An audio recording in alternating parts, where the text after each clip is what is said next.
Today, we're diving into a real-life family drama that's almost too intriguing to believe. What happens when money and manipulation collide in a tale of a family's financial feud?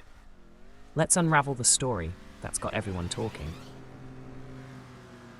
This will not surprise some people who commented on my previous posts, because my parents did some of the exact things they said they would, which was wanting either my money or my signature. I did expect the classic lines of narcissists saying that I owed them, or give me some kind of socialist BS of sharing the wealth. But that was just my imagination running wild. The ensuing situation was somewhat similar to that, but much more tame, I guess you could say. They seemed to know not to push me too far now, and were mostly aiming for pity. It began when my parents recently got in touch with me through social media and asked for a meeting in a public place of my choosing. It just screamed trap. But I wasn't afraid. In fact, I was amused. They know I'm not to be fucked with anymore, so I could only wonder what they wanted this time. I picked a local restaurant that may have a name of an olive and a garden in it, and we met up there. Dan was with them, but he kept his mouth shut most of the time.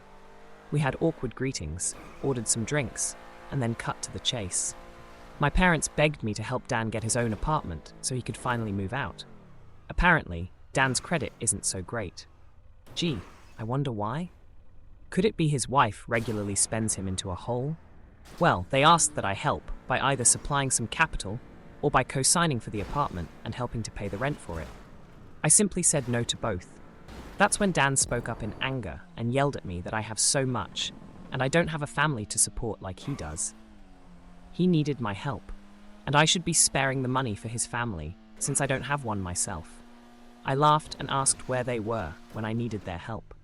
That's right. They were pointing and laughing at me for being homeless. Or should we go further back to my childhood? I'd love to delve into that with plenty of ears to listen in around us. My mother grabbed my hand and begged me not to speak of any of it. My father and Dan both just looked away and said nothing. Pretty sure they wanted to say something like they used to at me, but held their tongues. I asked them if they thought I was rich or something, and their looks said it all. And when I told them I don't have that kind of money, they looked at me like deer in headlights. I broke it down about how much I'd managed to save for the down payment on my house, and the way I had to live and work in order to save that much so fast, and then how I spent nearly all of it on the down payment of my house. I'm still in financial recovery. I did have monthly income to spare, yes, but most of it was going right into my savings. I asked Dan what his yearly salary was, and when he told me, I pointed out that it was actually a bit higher than mine. I then loosely broke things down in rough math in front of my parents, on how about 70% of my income goes to my mortgage, insurance, gasoline, internet, phone, food, and other bills. And then there's maybe 30% of that left at most that I can put into savings.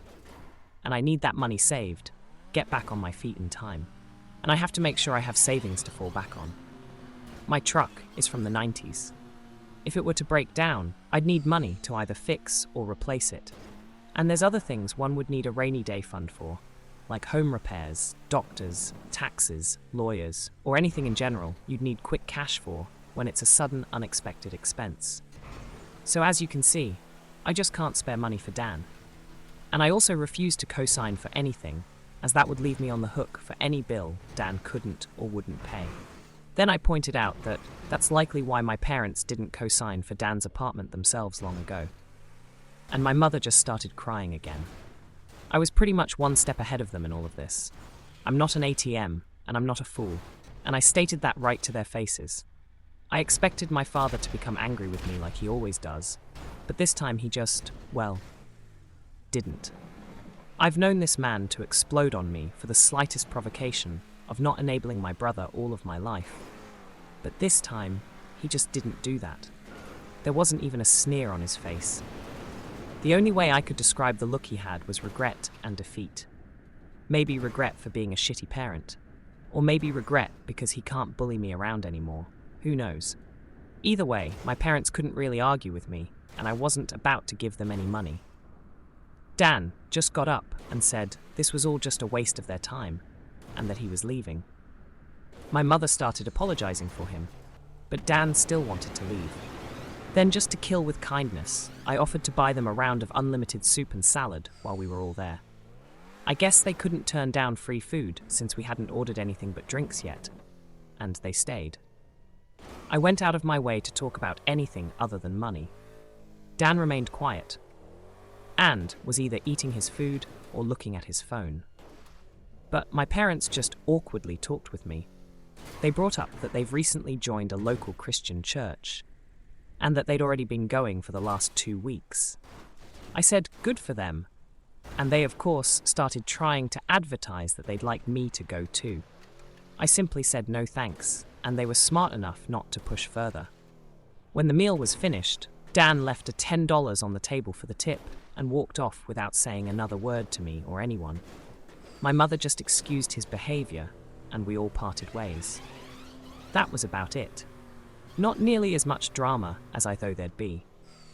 But this is still far better than how things used to be with my parents and brother. As for Sile, well, she's been regularly complaining online about my parents. She really doesn't seem to like the fact that she's not queen bee of their house. And I think her toxic is finally getting to them. Why else would they be so desperate to come crawling back to me? Seal actually wants my parents to move into a camper like I had to do in order to make space in the house. And she's being told no every time. She does seem to have a following of Karen-minded people like her though. Because here and there I get messaged by someone I don't know that are intent on raging at me for not giving up my house for sale.